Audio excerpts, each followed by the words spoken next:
영성신학의 내용을 공부하고 있습니다.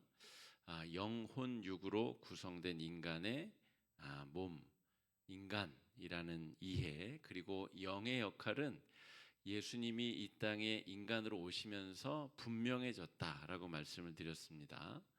육체로 오신 주님이 십자가에 달려 죽으셨다가 부활하시고 승천하신 이후에 성령을 우리에게 보내주시고 그 성령이 임하시는 좌정하시는 장소, 좌소가 바로 우리의 영이다라고 말씀을 드렸고요. 그 영의 자리에 성령께서 계시지 않은 상태가 바로 우상 숭배이자 이 땅에서 우리가 겪는 혼란과 또 고난과 역경이 펼쳐지는 이유라고 말씀을 드렸습니다. 그래서 모든 사람들, 예수님을 믿지 않는 사람들뿐 아니라 모든 사람들이 겪게 되는 그 영의 자리에 성령께서 계시지 않을 때 벌어지는 여러 현상들, 문제들을 살펴봤고, 또 그리스도인들도 성령과의 바른 관계 형성을 하지 못할 때 벌어지는 여러 문제들도 우리가 살폈습니다. 오늘 우리가 공부할 내용은 금욕과 혹은 이 고행이라고 하는 단어, 그리고 그런 영성 형성의 방법에 대한 바른 이해를 우리가 오늘 같이 해보면 좋겠습니다. 이 시간을 제가 성경 공부 시간이라고 말씀드렸죠. 성경 구절도 계속 등장하는데 여러분, 공부를 하는 이유는 그 새로운 배움을 통해서 방향 설정을 새롭게 하기 위함입니다. 공부를 하는데 아무런 변화가 없다는 것은 공부를 제대로 하지 않은 겁니다. 공부를 했다는 것은 방향을 조금 수정해야 되겠구나 라고 하는 것을 새롭게 익히는 과정이죠. 오늘 우리가 공부할 것은 금욕 혹은 고행이라고 부르는 이 단어, 그리고 이 단어 안에 내재된 의미를 우리 삶 속에 어떻게 우리가 적용하고 있는가, 혹은 그 의미를 잘못 이해하고 잘못 적용하고 있다면 그 의미를 이제는 다른 형식으로 적용해 봐야 된다. 이렇게 오늘 공부를 따라와 보시면 좋을 것 같습니다. 금욕 혹은 고행이라고 하는 이 단어, 우리나라의 이 한자어죠. 우리나라에서 쓰는 금욕과 고행이라는 말이 성경에서 말하는 금욕과 고행이라는 말과 다르다는 데 문제가 있습니다. 우리 말로서의 금욕은 욕망을 금한다 이런 뜻이잖아요. 욕망을 억제한다, 참는다, 절제한다 이런 뜻이에요. 그러니까 이 금욕이라는 표현을 성경에서 읽을 때는 오히려 훈련이라는 의미로 읽어야 더 적확합니다. 보다 적확하다는 것이죠. 정확한 표현이 있을 수는 없지만 성경에서 금욕 혹은 고행이라는 단어 말이 나올 때에는 훈련, 연단, 또 이것을 통하여서 내 영성을 바르게 형성한다는 의미로 읽으셔야 해석이 보다 정확하다 말씀드릴 수 있겠습니다. 성경에서 금욕한다는 것은 마치 군인이, 운동선수가 더 최상의 결과물을 얻기 위해서 노력하고 애쓰는 모든 훈련 과정을 의미합니다. 제가 제 아내랑 월요일 날 나들이를 갔다가 저 영종도 쪽에 갔는데 거기서 총을 쏘는, 군부대에서 총 쏘는 소리가 들렸어요. 탕 타당 탕탕 막 소리가 들렸어요. 근데 군대를 다녀오신 분들은 그게 뭐 하는 소리인 줄 압니다. 이제 막 신병교육대에서 이제 총을 처음 잡는 우리 훈련병들이 총을 다루는 법을 배우는 시간일 수도 있고, 또 기존에 있던 부대에서 정기적으로 갖는 소총 훈련 시간일 수도 있는데, 군대를 다녀오신 남성들은 그게 어떤 장면인지 대충 연상도 되고 지금 어떤 일들이 벌어지고 있는지 떠오르기도 합니다. 그런데 제 아내는 군대를 안 갔다 왔기 때문에 뭐 원래 저렇게 하는 거야? 저렇게 총을 많이 쏘는 거야? 이렇게 이야기를 하는 거죠. 군인이 돼서 나라를 지키기 위한 사명을 가지고 내가 헌신했다는 것은 그게 걸맞는 훈련을 받는 거죠. 이 총 쏘는 훈련이 군대 훈련 중에서도 유격 훈련 다음으로 굉장히 힘들고 어려운 훈련입니다. 왜냐하면 총뿌리를 잘못 겨누는 순간에 내 전우에게 우발적으로 실수로 사람을 죽일 수도 있기 때문에 이 총을 잡기 전에 엄청난 이 몸의 고단한 훈련을 시킵니다. 앉았다 일어났다 뒤로 누웠다 앞으로 누웠다 옆으로 굴렀다 좌로 굴렀다. 왜요? 정신을 바짝 차리라는 거죠. 쓸데없는 생각 내다 버리고 지금 정신 못 차리면 네 총으로 너의 전우를 죽일 수도 있기 때문에 정신 바짝 차리라는 의미로 이 사격 훈련은 굉장히 엄격하게 진행됩니다. 여기서 금욕, 우리가 고행이라고 하는 단어를 그렇게 이해해야 됩니다.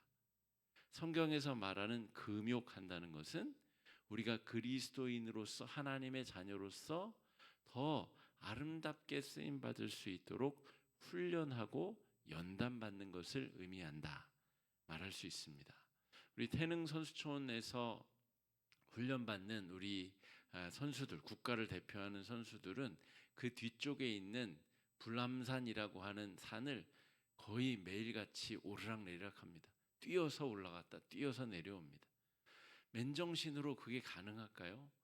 나라의 대표성을 가지는 국가대표라고 하는 자긍심, 자신의 육체를 끊임없이 단련해야 내가 세계에서 1등을 할 수 있다라고 하는 그런 목표의식이 있기 때문에 끊임없이 훈련하고 연단하는 거죠. 금욕이라는 것은 성경에서 말하는 금욕의 바른 의미는 내가 원하는 단계의 기술과 어떤 단계에 오르기 위해 끊임없이 노력하고 애쓴다는 것을 의미하는 그런 표현이다 하는 것이죠. 디모데후서 2장 3절 4절 말씀 같이 한번 읽어보겠습니다. 시작. 너는 그리스도 예수의 고난을 받으라. 병사로 복무하는 자는 자기 생활에 얽매이는 자가 하나도 없나니 이는 병사로 모집한 자를 기쁘게 하려 함이라. 사도 바울이 이 금욕, 고행에 대한 정확한 표현을 디모데후서 2장에서 이렇게 기록하였습니다. 너는 그리스도 예수의 좋은 병사로 나와 함께 고난을 받으라. 그 고행을 나와 함께 수행하고 따르라 라고 하는 거죠. 이것이 기독교에서 말하는, 성경에서 말하는 고행, 금욕의 바른 의미입니다. 내가 예수 그리스도를 믿고 중생한다는 말은 거듭 중자를 써서 다시 태어났다, 죽었다가 살아났다는 의미죠. 내가 예수 믿고 두 번째 인생을 살게 되었는데 그게 좋은 병사라는 거죠. 좋은 군인으로 내가 다시 태어났는데 다시 태어났다면 그에 걸맞는 훈련을 해야 된다는 거죠. 대한민국 청년이 이제 군대 가기 전에는 새벽 2시, 3시까지 게임도 하고 책도 보고 만화도 보고 그러다가 군대에 딱 입대하게 되면 머리도 깎고 제복을 입죠. 내가 입고 싶은 빨간 옷, 퍼런 옷 많지만 그거 아니고 일률적으로 제공되는 제복을 입고 밤 10시가 되면 무조건 자야 됩니다. 자기 싫어도 자야 되고 TV 보고 싶어도 자야 되고 자신의 욕구와 욕망을 절제하면서까지 자기를 부른 나라의 부르심에 성실하게 응답하기 위해서 자기 몸이 이제 자기 것이 아니라 나라를 지키는 아주 중요한 의미의 그런 의의 도구이기 때문에 그에 걸맞는 삶을 살아야 된다는 거죠. 제 아들이 5학년인데 이제 앞으로 꿈이 12번도 더 바뀔 예정이지만 아직까지는 이제 군인이 되는 게 꿈이래요. 공군 쪽의 군인이 되는 게. 그래서 제가 밥을 잘 안 먹으려고 그러면 제가 야, 군대 가면 먹기 싫어도 먹어야 되고 사명감을 가지고 먹어야 된다. 네 몸이 네 게 아니다. 이렇게 제가 가끔 얘기를 할 때가 있습니다. 그냥 자연인이라면 밥 먹기 싫으면 안 먹어도 되지만 군대에 가면 밥을 안 먹는다는 것이 내 의지로 몸이 아프지 않는 이상 먹기 싫어서 반찬이 마음에 안 들어서 그런 이유가 불가능하다는 것을 우리는 다 알고 있습니다. 그에 걸맞는 삶의 태도와 자세가 요구되는데 그것을 자기가 스스로 결정하여서 거듭난 삶을 살기로 한 그리스도인이라면 마땅히 그에 걸맞는 삶의 자세를 훈련하고 익히고 더 잘 그 역할을 감당하기 위해서 애쓰는 것이 바로 성경이 말하는 고난당하는 것, 고행하는 것, 금욕하는 것의 의미다라는 것을 기억해야 되겠습니다. 제가 몇 번 성경 공부 시간에도 설교 시간에도 언급했다시피 간청하는 기도, 새벽식 기도 시간에 제가 말씀드렸죠. 간청하는 기도는 기독교에서의 간청과 이방 종교에서의 간청 기도가 완전히 다릅니다. 이방 종교, 바알과 아세라의 종교의 목적은 돈을 많이 버는 것입니다. 부자가 되는 것이에요.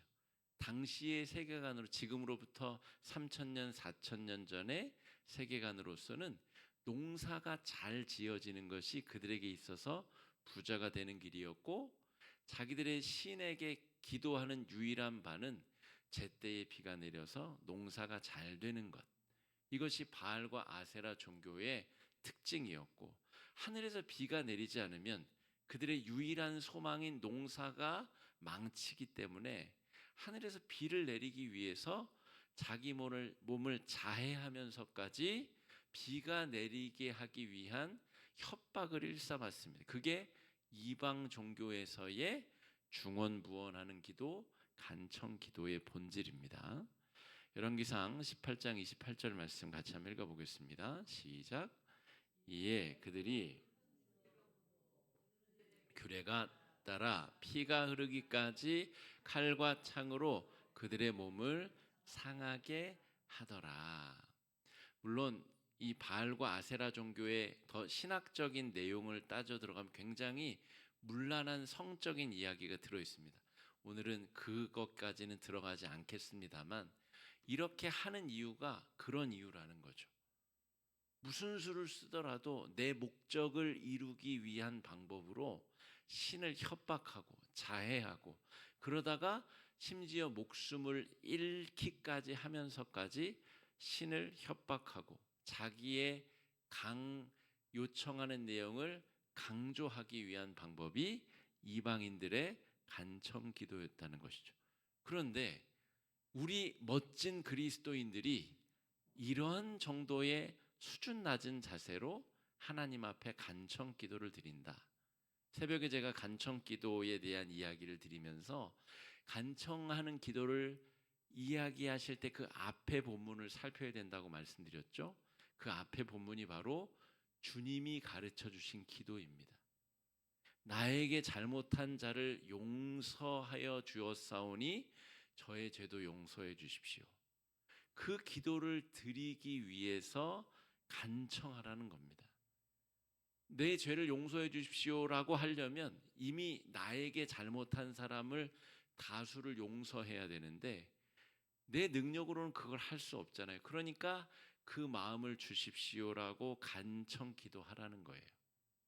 내일, 다음 달, 내년, 몇십 년 내 자식의 자식의 자식까지 정말 평생 먹고 남을 돈이 있음에도 불구하고 여전히 돈이 없다라고 자기 자신을 못 살게 구는 사람에게 일용할 양식을 주셔서 감사합니다. 이 기도를 드릴 수 있도록 자신의 영성 생활을 갈고 닦으라는 의미로 간청 기도를 하라고 가르쳐 주신 겁니다. 그러므로 기독교의 간청 기도는 이 이방 종교의 간청 기도와 질적으로 너무나 다른 것이라는 것을 기억해야 됩니다.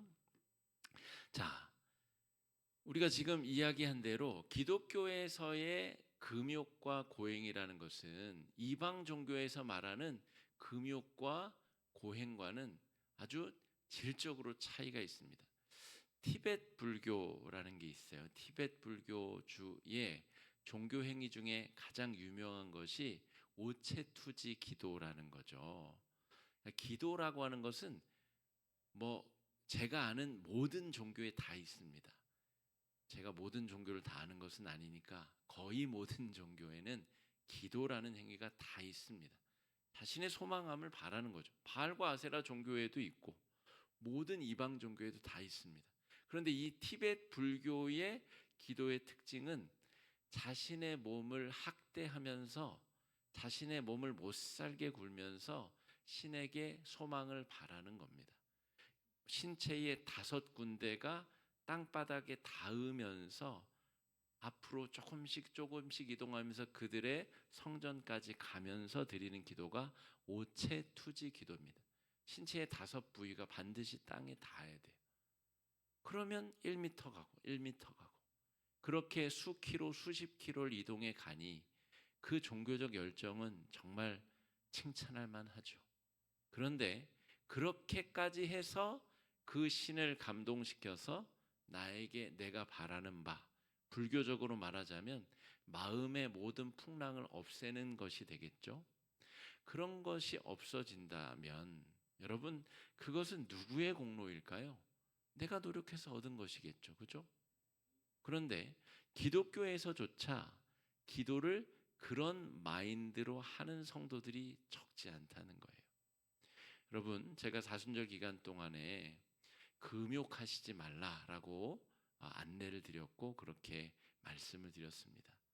금욕, 기독교인들이, 우리 한국교회 성도들이 흔히 착각하는 것은 무엇이냐면 금욕을 한자어 그대로, 한국 단어 그대로 욕구를 참는 것이다.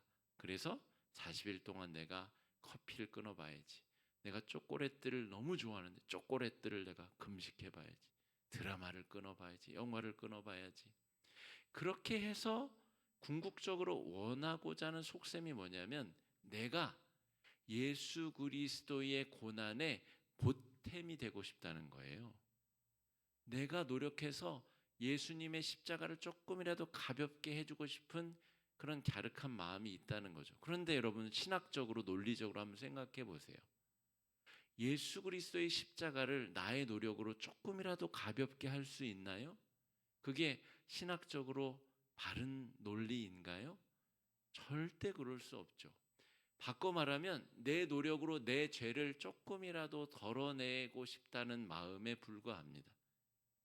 그러므로 내가 금욕, 욕망을 억제해서 예수님의 십자가의 무게를 조금이라도 가볍게 해주고 싶다라는 그 마음은 알겠으나 신학적으로, 논리적으로 그것은 불가능하다는 것입니다. 내 노력으로 내 죄과를 없애고자 한다는 것이 구약 성경에서 말하는 율법주의이고 예수님께서 지적하고 꾸짖으신 바리새인, 사두개인, 서기관들의 평토장한 무덤과 같은, 자기가 천국 열쇠를 가지고 지도 못 들어가면서 남도 못 들어가게 만드는 그런 아주 형식적이고 율법주의적인 삶의 결과가 금욕과 고행이라는 형태로 드러난다는 것입니다. 우리가 이 저녁에 공부할 내용은 금욕이 필요 없다는 이야기가 아닙니다, 여러분. 금욕의, 고행의 바른 성경적 의미를 깨달아서 우리가 바른 의미의 영성 형성을 해나가는 수단으로 자기 자신을 하나님 앞에 정말 아름다운 좋은 병사로 잘 훈련시켜서 주께서 쓰시기 편한 도구로, 주께서 쓰시기 편한 증인으로 우리 삶을 드리게 만들어야 된다라고 하는 것입니다. 그리스도인들이 금욕을 하는 이유는 바른 영성을 형성하기 위함이다.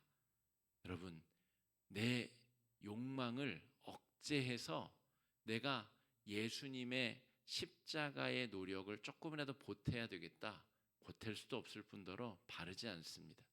또한 이렇게까지 해서 하나님을 협박해서 내가 원하는 목표를 얻어내겠다, 절대 기독교적인 기도, 기독교적인 신앙 태도가 아니라는 거죠.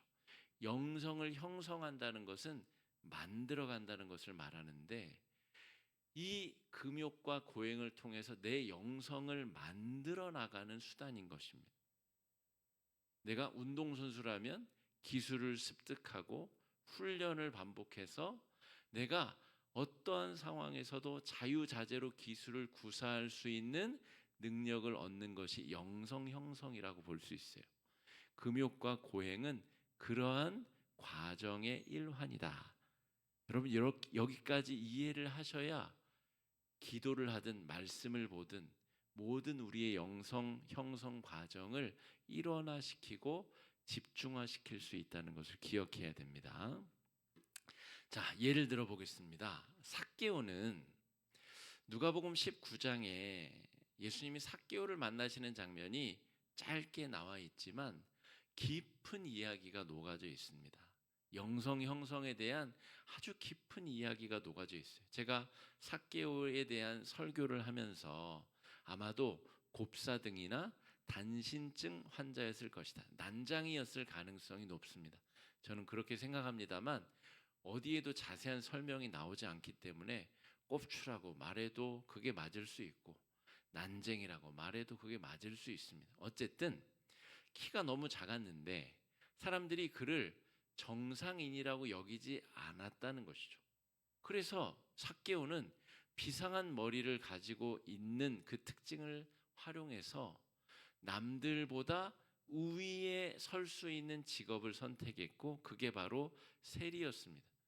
어차피 난장이기 때문에 사람들로 병자 취급을 받았고 병자는 곧 죄인이었기 때문에 자기 키가 갑자기 커지지 않는 이상 그 죄인의 자리를 벗어날 수 있는 길은 없어요. 병자도 죄인이고 세리도 죄인인데 가만 보니까 세리는 열심히 노력만 하면 사회적 계급이 뿔쩍 올라갈 수 있는 거죠. 그래서 삭개오는 세리의 길을 선택한 겁니다. 그런데 그 일을 너무 잘해서 칩 오브 세리의 대장까지 되는 여리고라고 하는 유명한 무역도시, 역청이 나고 거기에서 온갖 천연 자원들이 솟구치는 사해 인근의 여리고라고 하는 대도시의 무역도시에 이 세무서장이 됐다는 겁니다. 그러니까 얼마나 많은 돈을 긁어 모았겠어요? 그런데 예수님을 만나고 삭개오가 굉장히 이상한 발언을 합니다. 자, 누가복음 19장 8절 말씀 읽어보겠습니다. 시작. 삭개오가 서서 주께 여짜오되 가난한 자들에게 주겠사오며 만일 누구의 것을 속여 빼앗은 일이 있으면 내 갑절이나 갚겠나이다. 세리는 대부분 자기가 응당히 거둬들여야 될 것 플러스 더 많이 거둬들임을 통해서 부를 착복하는 사람들입니다. 쉽게 설명드리면 당시의 세리들은 입찰제를 통해서 세리권을 따내게 됩니다. 로마 제국에서 세리들을 모집하는 거죠. 그러면 서로 이 경매를 하듯이 입찰을 하는 겁니다. 저는 2천만 원을 내겠습니다. 아니요, 저는 2,500만 원을 내겠습니다. 그래, 네가 해라. 그러면 그 사람은 2,500만 원을 내기로 하고 세리 권한을 따내는 겁니다. 그러면 2,500만 원을 로마에다 내고 나도 잘 먹고 잘 살려면 얼마를 그럼 세금을 걷어야 돼요? 3천. 3천 굉장히 마음이 약한 세리가 되실 가능성이 높습니다. 최소 2배, 5천은 걷어야죠. 그래야 나도 3층 집 짓고 거기에 잘 먹고 잘 살 거 아니에요. 근데 삭개오는 그 이상이었을 거예요. 이 세리 서장이 되려면 적어도 3배 이상은 악착같이 긁어 모아야 그 자리에 올라갈 수 있습니다. 그러니까 이 삭개오가 지금 자신의 재산의 절반을 내놓겠다는 것은 여러분 보통 사건이 아닙니다. 자신의 인생 전 존재를 다시 새롭게 쌓아 올리겠다는 거예요. 지금껏 내가 쌓아 올렸었던 나라고 하는 존재는 이제 없다는 거예요. 거듭났다는 겁니다. 삭개오가 거듭났다는 얘기가 여기 어디 있어요? 안 써 있어요. 그런데 영성 형성의 과정에서는 반드시 자기가 그동안 쌓아 올렸던 것을 완전히 다 폐기하고 새롭게 쌓아 올리는 과정이 반드시 필요합니다. 삭개오가 지금 그 행위를 하고 있는 거예요. 물질에 대한 집착, 이걸로 자기가 지금 성공했는데, 내가 난쟁이라고 하는 신분적 한계를 물질로 극복했는데 이제는 물질이 필요 없다는 거예요. 왜요? 하나님의 아들이 나를 만나기 위해서 여리고에 왔고 여리고에서 딱 한 명 삭개오만 만났습니다. 그 사실이 삭개오에게 너무나 충격적이었고, 그가 나를 만나서 자신의 삶에 의미 있는 변화를 일으키셨기 때문에 내가 더 이상 물질이라고 하는 가면, 페르조나를 쓰고 사람들을 만나지 않아도 되는 존재가 되었다는 거예요. 그래서 물질이 진짜로 필요 없어진 겁니다.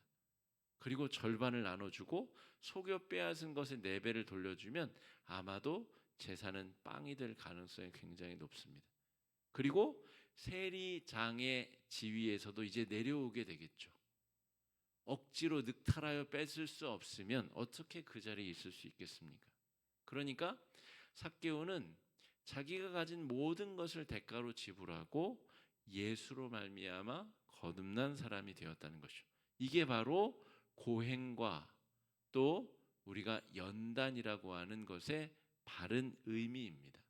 여러분, 예수님을 그 만난 그날만 삭개오가 정말 이렇게 고백하고 딱 하루만 그렇게 했다면 삭개오의 변화는 의미 있는 변화일까요? 아니면 의미 없는 변화일까요?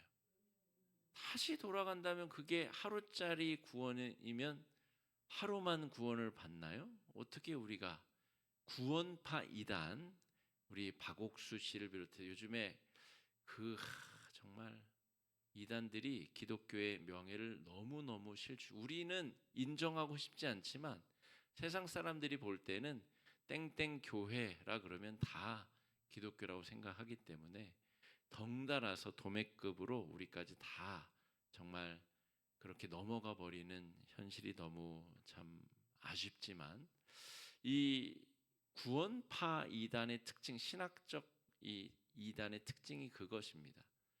그날 구원받았으면 우리는 이제 영원토록 회개할 이유도 없고 죄책감에 사무칠 필요도 없다는 것이죠. 하루짜리 구원, 그게 무슨 의미가 있느냐는 것이죠. 자, 삭개오는 그 이후로 그 삶 자체를 매일매일 물질에 사로잡히지 아니하는 금욕으로 자신의 삶을 하나님 앞에 드렸다는 것이죠. 이게 금욕의 바른 의미입니다. 매일매일 수련하고 훈련하는 것. 주 예수보다 더 귀한 것이 없네.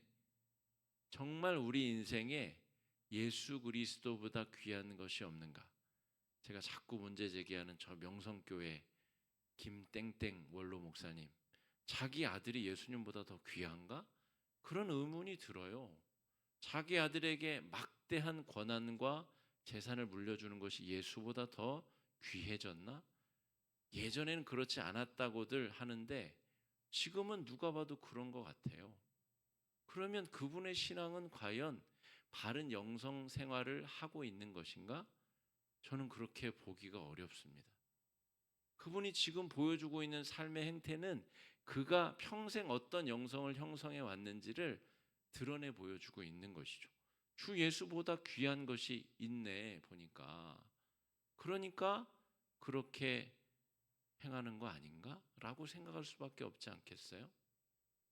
여러분, 삭개오는 예수님을 만나고 그 영의 자리에 앉아 있었던, 차지하고 있었던 물질에 대한 집착과 욕망을 내다버리기 시작했다는 것입니다. 그게 바로 삭개오의 금욕 생활입니다. 삭개오가 무슨 사순절 돼가지고 드라마 안 보고 맛있는 거 안 먹고, 여러분 그런 걸로 금욕을 하는 게 아니라 삭개오에게 있어서 금욕은 돈에 대한 집착, 돈으로 자기 자신을 증명하려고 하는 태도를 버리는 것이 삭개오식 금욕입니다. 여러분, 나라고 하는 존재, 여러분이라고 하는 존재를 남에게 소개할 때 잘 생각해 보세요.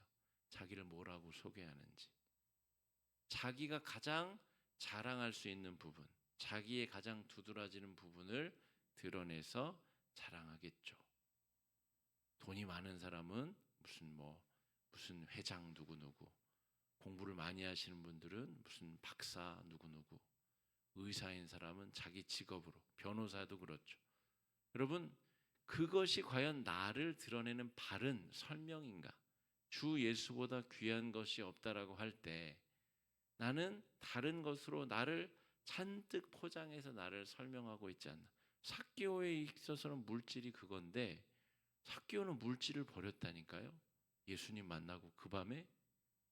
그랬더니 예수님께서 네 죄 사함을 받았다 그러시잖아요. 자, 수가성 여인 있죠. 요한복음 4장의 수가성 여인은 예수님을 만난 뒤에 사람들에게 달려갑니다. 이것은 삭개오에게 있어서 물질을 버리는 것만큼이나 충격적인 일입니다. 읽어보겠습니다. 4장 28절 30절 읽어보겠습니다. 시작. 여자가 물동이를 버려두고 동네로 들어가서 내가 행한 모든 일을 내게 말한 사람을 와서 보라. 이는 그리스도가 아니냐. 그들이 동네에 나와 예수께로 오더라. 아멘. 수가성 여인은 6번째 남편과 살고 있었던 내용상으로 그렇죠. 그런데 그 남자도 진짜 네 남편이 아니다 라는 이야기를 예수님께서 하십니다. 그래서 이 여인은 몸을 파는 여인이었거나 아니면 남편 잡아먹었었던 여인.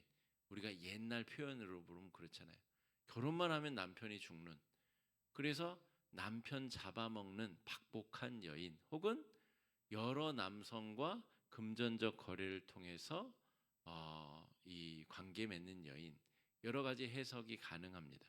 근데 이 여인도 예수님을 만난 이유로, 그런 이유 때문에 사람들을 만나지 않기 위해서 낮 12시에 우물가에 물길로 오던 여인이었죠. 그런데 예수님을 만난 이후에 물동이를 버려두고 마을 사람들에게 뛰어갑니다.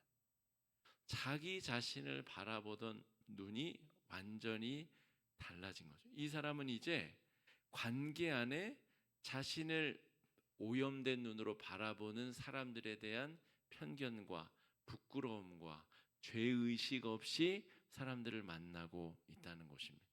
이 여인에게 있어서 금욕 생활이라는 것은 사람들 앞에 당당하게 나아가는 것입니다. 내가 7번째 남편, 완벽한 남편 예수 그리스도를 만났다. 나는 이제 사람들로부터 손가락질 당하고 지탄받던 과거의 내가 아니다 라고 하는 금욕 생활을 이제부터 매일매일 매순간 매순간 펼쳐가는 것이 수가성 여인의 금욕 생활이다 라고 하는 것이죠. 여러분, 오늘 공부하는 내용을 여러분 마음속에 깊이 새기고 기억하시기 바랍니다. 그렇게 하루하루를 살아가야 바르게 영성 형성이 됩니다. 여러분, 예수님을 50년 믿으면 50년만큼 성숙하고 성장하는 게 맞습니다. 60년 믿으면, 70년 믿으면, 우리 구순을 바라보는 권사님 만약에 모태신앙이시라면 90년 익어간 영성이라면 마귀가 함부로 덤벼들지 못하는 영성 형성이 되어야 되는 게 맞습니다. 하루하루 노력하고 하루하루 훈련하는데, 하루하루 십자가로 무장하고 새로워지는데 어느 마귀가 감히 달려들어서 덤빕니까? 어느 마귀가 감히 시험거리를 던질 수 있습니까? 영성 형성은 이렇게 되어가는 것이죠. 그냥 단순히 드라마를 보고 싶은데 참았다. 나 잘했죠 하나님. 그러니까 내가 원하는 거 이거 들어주세요. 그런 정말 유치원생 같은 그런 말도 안 되는 금욕을 우리가 지금껏 배워왔다면 신앙생활을 잘못 배운 게 확실합니다. 성경에서 말하는 수준 높은 고행과 또 금욕은 자기 자신을 예수 그리스도의 거듭난 자로서 드리는 훈련이자 연습이라고 볼 수 있습니다. 자, 금욕과 고행을 통한 영성 형성은 내가 거듭난 존재임을 드러내는 삶의 방법이다 하는 것이죠. 저는 어려서 아버지가 돌아가셨기 때문에 저는 어려서 저만의 공간을 가지는 게 꿈이었어요. 제 어렸을 때 꿈 중에 하나가 약사였거든요. 약사. 그런데 제가 약사가 되고 싶었던 이유는 제가 살던 동네에 할머니 약사가 있었어요. 그런데 그 약사가 되게 좋아 보였어요. 왜냐하면 자기 공간이 있으니까. 그곳에 자기가 왕이더라고요. 보니까 하얀색 옷을 입고 사람들도 만나고 약도 주고 그 공간이 온전히 저 사람이 것이구나. 난 약사가 되고 싶다. 그렇게 생각한 적이 있어요. 그러니까 여러분, 제가 그 영성을 아버지의 부재를 통한 금전적 결핍이 만들어낸 그런 어떤 물질 추구적 영성 형성을 제가 그때로부터 지금껏 수십 년을 추구했다고 보십시오. 바르게 물질 형성을 위한 영성 형성을 했다면 저는 부자가 되어야 되는 게 맞습니다. 그죠? 부자가 못 되면 무능한 거죠. 부자가 되고자 수십 년을 노력했는데도 부자가 못 됐다. 무능하거나 열정이 없거나 둘 중에 하나겠죠.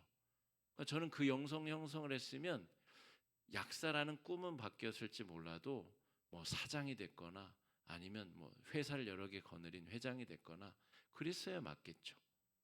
그럴 만한 또 노력을 했을 것이고. 그런데 여러분, 제 인생의 여정에 전환점이 있었던 거죠. 예수님을 인격적으로 만나고. 그러니까 더 이상 그것을 내 영성 형성의 방향으로 삼을 이유가 사라져 버린 겁니다. 우리가 예수님을 바르게 믿는다는 것도 그런 의미를 가지고 있습니다. 예수님이 내 인생에 어떤 일을 행하셨는지에 대한 감사가 작은 사람은 작은 의미의 변화만 일어날 수밖에 없죠. 그런데 큰 은혜를 받은 사람은 큰 은혜를 받은 만큼의 영성 형성의 전환적 사건들이 끊임없이 벌어지게 되는 것입니다. 그리고 그 거듭난 존재임을 내 말은 곧 생각의 집이기 때문에 생각의 변화와 생각과 말과 행동의 변화가 내 영성 형성을 전체적으로 이루어낸다는 것이죠.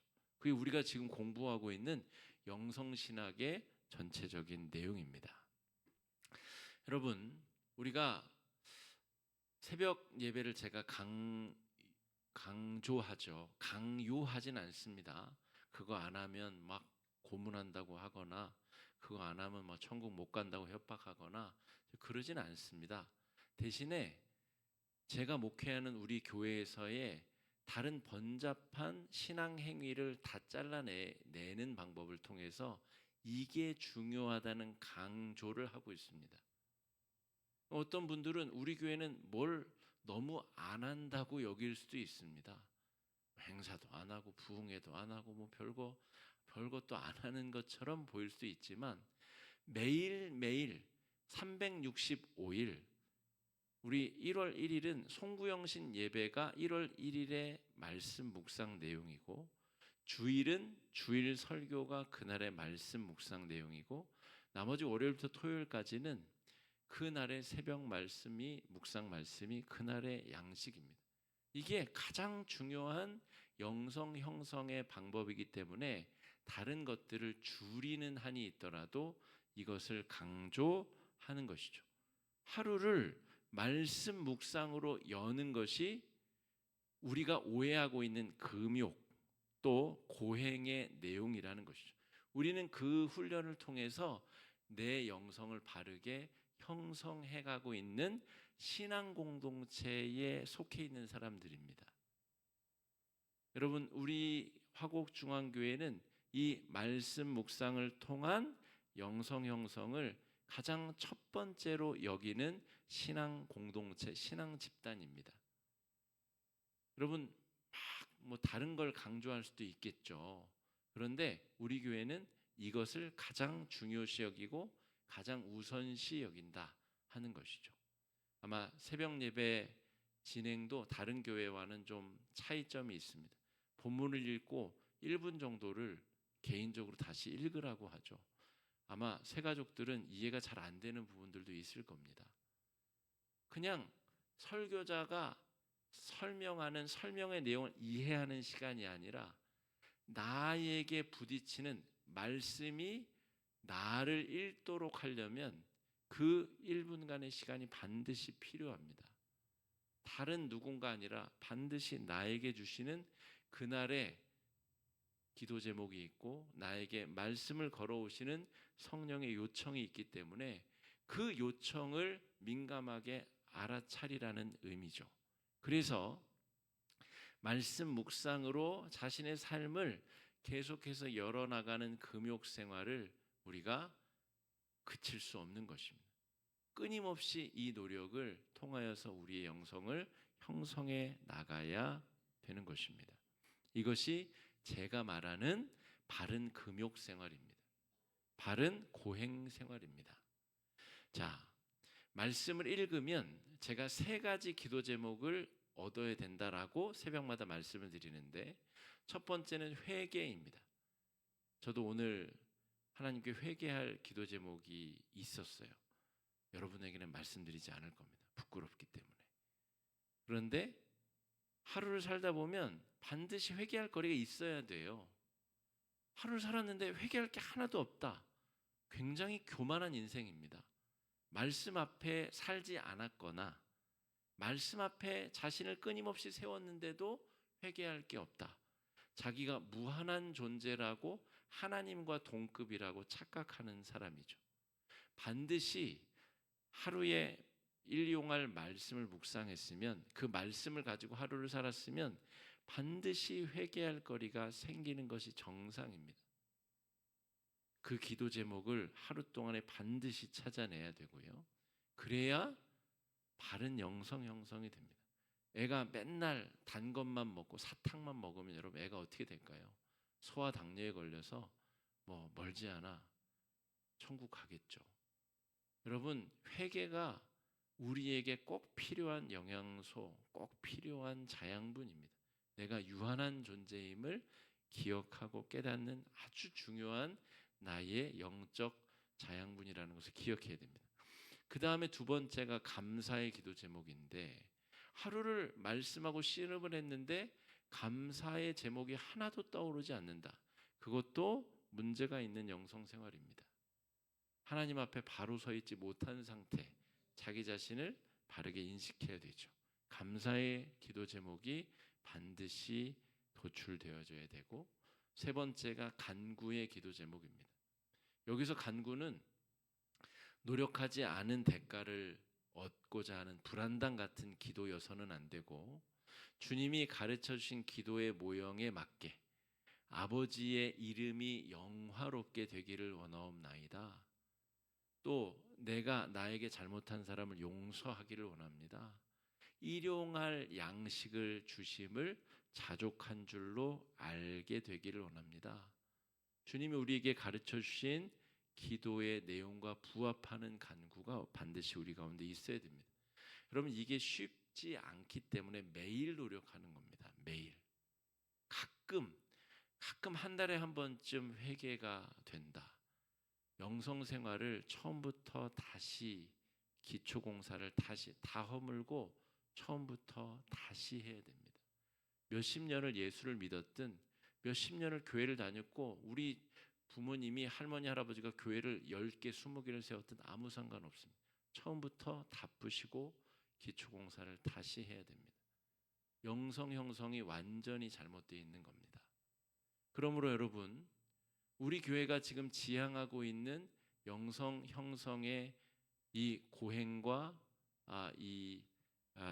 방법을, 금욕의 방법을 바르게 이해하셔야 됩니다. 그렇지 않으면 오해와 편견 속에 고통이 가중될 뿐입니다. 자, 하루를 기도로 마무리하는 것. 지금 제가 3번째죠. 이게 말씀으로 하루를 여는 금욕. 그 말씀을 하루 동안 씨름하면서 3가지 기도 제목을 가지고 기도하는 영성훈련. 3번째가 하루를 기도로 마무리하는 하는 것인데, 하루를 기도로 마무리한다는 것은 내 삶의 주권이 완전히 하나님 손에 달려 있음을 인정하는 겁니다. 제가 지금 우리 모임분들 중에서는 우리 안 집사님 내외 빼고는 젊은 축인데, 내일 내가 깨어날 수 있다라고 확신한다. 그거는 오만입니다. 오만. 그 오만이란 나라 말고 내일 깨어날 수 있는 주권은 하나님 손에만 달려 있는 거예요. 그러니까 하루를 기도로 마무리한다는 것은 내 생명의 주권이 완전히 하나님 것입니다. 내일 간밤에 내 심장이 멎어서 깨어날 수 없어도 저는 어쩔 수 없습니다. 하나님 나라에서 영광의 몸으로 부활해 있겠죠. 제가 남겨두고 하나님 나라에 갈 때 내 처자식 주님께서 책임지실 줄 믿습니다. 여러분, 매일매일 그렇게 기도로 하루를 마무리 짓는다면 여러분 막 불평과 불만의 얼굴을 가지고 아침을 맞겠습니까? 하나님이 또 은혜로 하루를 주시고 또 그 하루만큼 하루 중에 또 무슨 일이 벌어질지 모르지만 하나님께서 또 은혜 중에 나에게 하루를 주셨기 때문에 또 하루를 말씀으로 여는 겁니다. 그러니까 멋진 그리스도인들은 매일매일 하루하루씩을 살아가는 사람들이지, 뭐 10년 뒤, 20년 뒤 그런 계획도 세워야 되지만 현실적으로는 매일 하루를 말씀으로 열고 매일 하루를 하나님 앞에 감사하며 기도로 닫는 것, 이게 우리 영성 생활의 기본적 본질이다 하는 것을 기억해야 되겠습니다. 여러분, 오늘 우리 공부한 내용 굉장히 중요한 내용을 다뤘고 이 같은 내용을 또 언제 다룰지 모릅니다. 근데 여러분 마음속에 새기시고 제가 금욕하지 말라고 한다고 해서 여러분 제가 무슨 뭐 저희 쾌락주의자라든지 아니면 그런 목사가 아닙니다. 그 단어의 정의를 제대로 하고 바른 의미의 영성 형성을 해나가는 것이 바른 금욕 생활이라는 것을 말씀을 드리는 것이죠. 우리가 말씀 묵상과 바른 기도 생활, 또 내 생명의 전권이 하나님께 달려 있음을 고백하고 믿는 믿음으로 또 승리하시는 은혜의 한 주가 되시기를 주의 이름으로 축복합니다.